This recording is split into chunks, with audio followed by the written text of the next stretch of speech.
Bismillahir Rahmanir Rahim. In the name of Allah, the Beneficent, the Most Merciful. I'd like to welcome you, dear viewers, to another in our series, In the Light of Islam. Assalamu alaikum wa rahmatullahi wa barakatuh. May Allah's peace and blessings be on each and every one of you. Dear viewers, we hope that you will continue to send in your questions for us to share your ideas with the other viewers, to answer your questions, make some kind of explanations for issues which trouble you, which are unclear, and we hope that everybody benefits from them. You can reach us at P.O. Box 111 Sharjah, that's Sharjah, UAE. Write it to the program, In the Light of Islam. Mention my name, Bilal Phillips. You may also email me through my website, bilalphillips.com, or you may send an email to fld3@hotmail.com, or you may fax your question in to my office in Sharjah, 9716 or 06 if you're here locally. The number then is 5323724, and we're looking forward to hearing from you. Anyway, we're carrying on with that long list of questions from the Oxford School. These are questions from the girls concerning hijab and covering. They mentioned 3 questions, basically. There are many girls and women who don't cover themselves properly, according to the Islamic way. If they are doing this knowingly, what would their punishment be? That was one question. The other question, students should be encouraged to wear hijab. How can the teachers help them when they themselves do not cover properly? Third question, can parents force a girl to wear hijab if she doesn't want to, or authorities in the school? Okay. These questions concerning hijab, of course, we recognize that this is an obligation. Specifically, when a girl reaches the age of puberty, she is obliged to cover herself correctly. Everything should be covered except for her face and hands. This is a basic Islamic requirement of dress. And puberty is the cutoff point where it becomes obligatory. She is in sin if she doesn't do so. She will be punished in the next life, as the Prophet ﷺ, describing some of the people in hell, described women who were dressed yet undressed.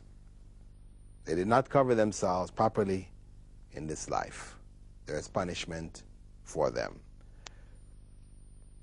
What we are saying here is that the obligation of covering is something which every Muslim should know. If they don't know, then they need to know about their religion and realize that it is something which is obligatory on them.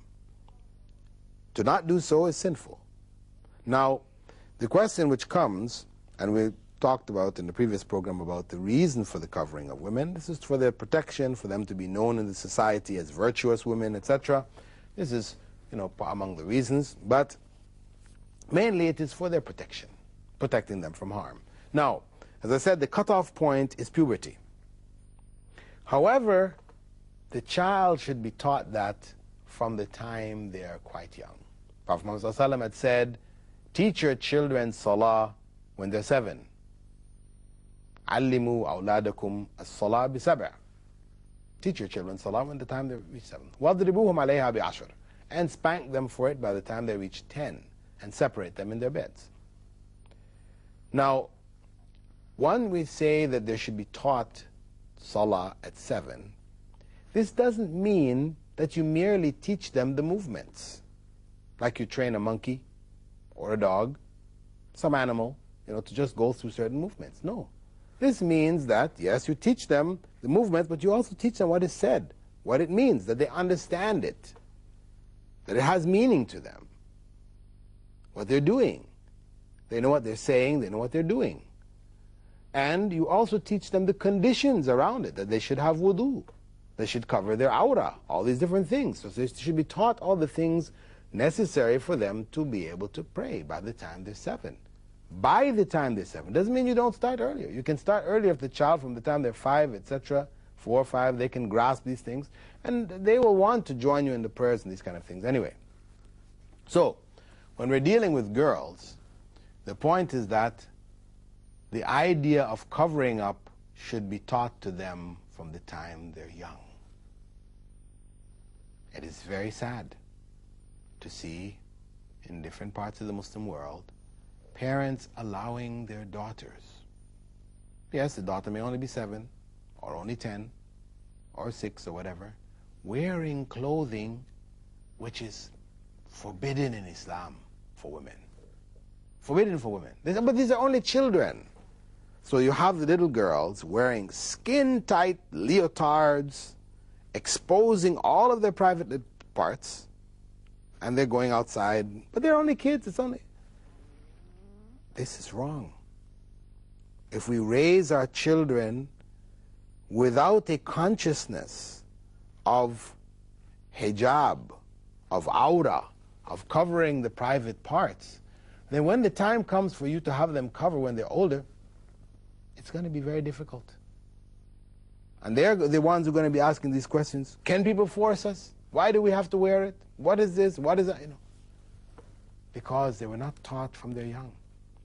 But if the child is raised from the time they're 3, 4, 5, they're raised, given a sense of their body being covered, not exposing it to others, etc., etc., then they will have a shyness, and it will be very easy for them to maintain their hijab. It will be something with them for life.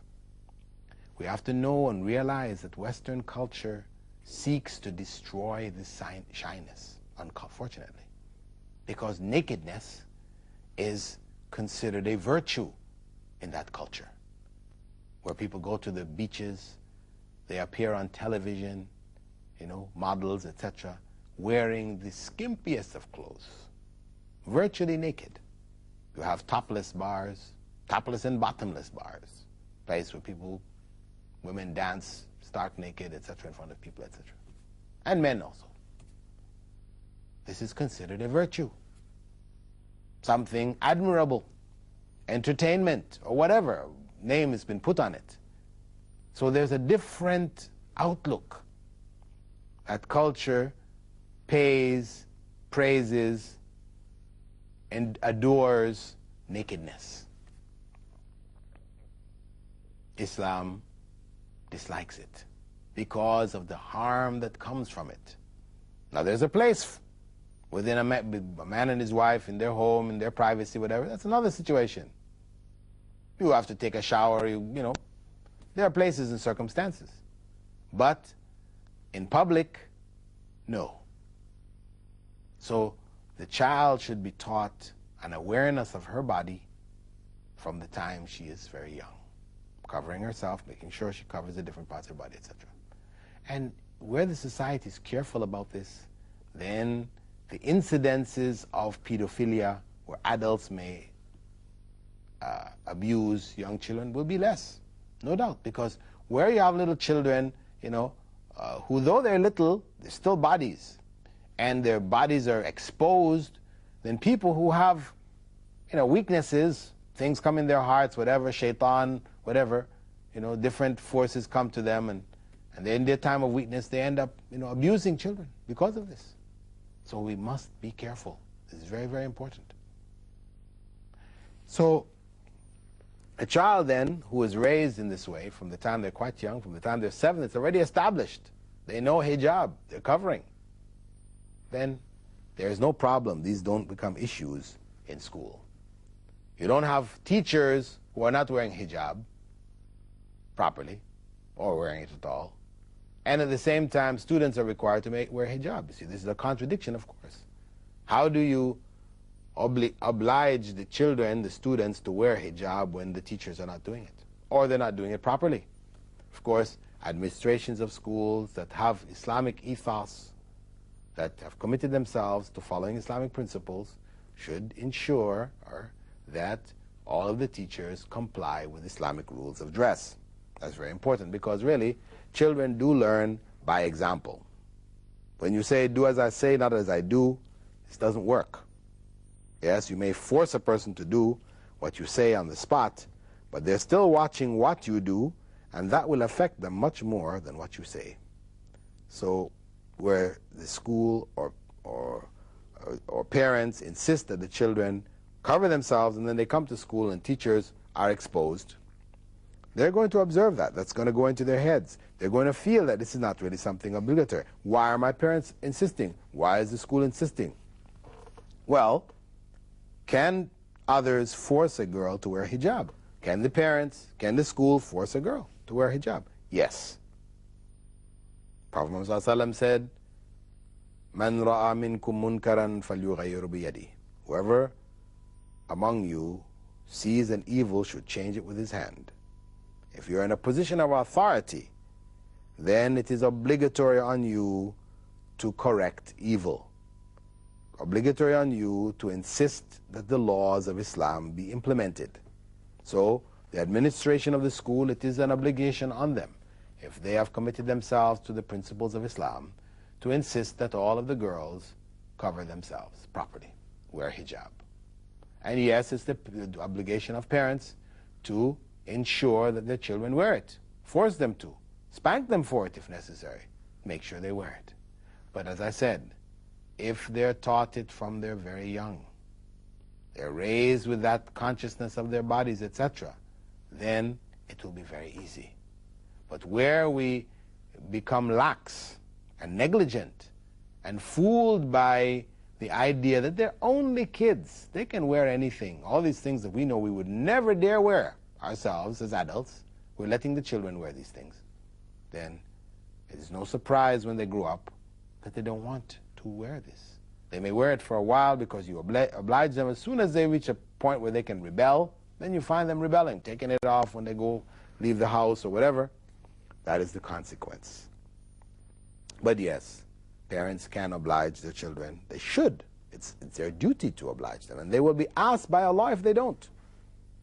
Yes, the children carry the sin of not doing so, if they have reached puberty, etc.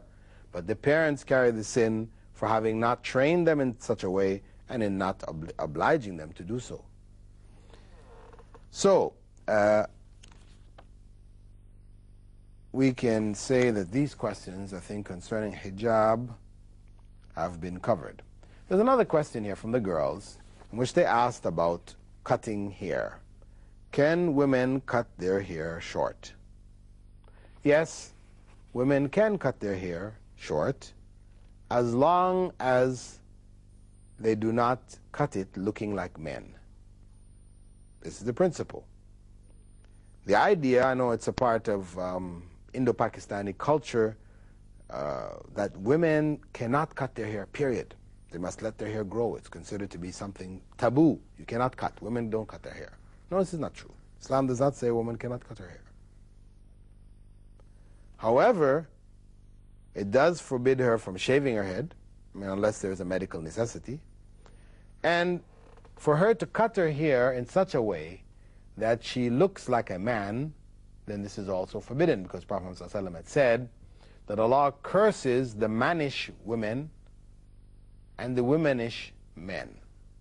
A man who carries on like a woman in his attitude, his habits, his speech, his dress, etc., is cursed by Allah.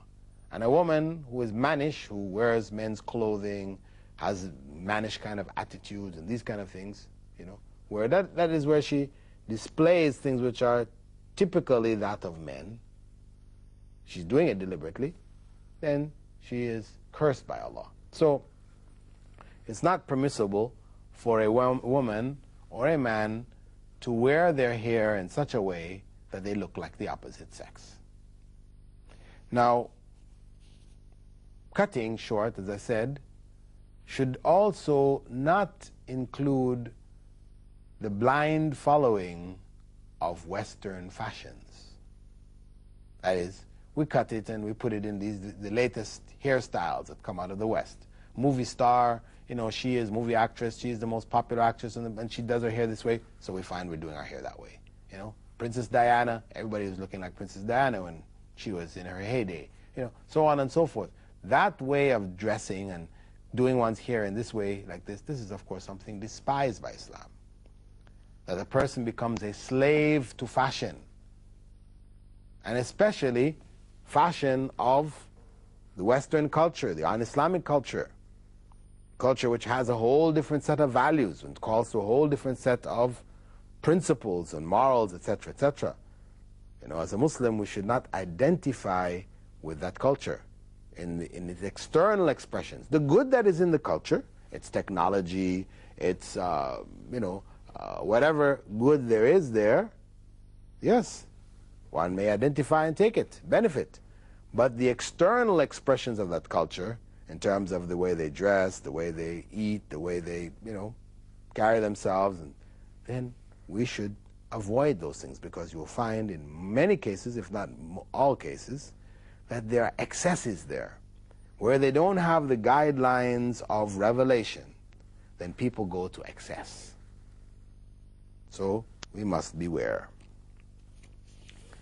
Another question: is it haram for a woman to beautify herself when Allah said that He has He's given us a nice face, and shouldn't we beautify it?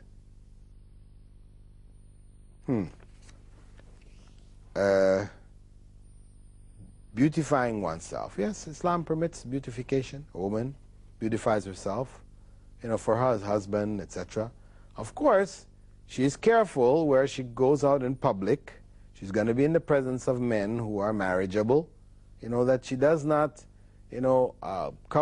beautify herself in such a way that she's drawing attention to herself, putting on lipstick and eyeliner and eye coloring and all these other kind of things, to attract and draw attention to herself. She's saying, look at me. No, she shouldn't do that. She covers herself from head to toe to decrease the desire for people to want to look at her in that sense, look at her in a sense of attraction to her, physical attraction, which can bring with it negative consequences. But seeing her, dealing with her as another fellow member of the society, no harm, that's fine. So this beautification type acts, etc., should be done, in privacy, in circumstances where a woman is not going to suffer harm for it. So she does it for her husband. She's staying at home. She's looking after the home. Her husband comes home. She beautifies herself for him. This is something recommended.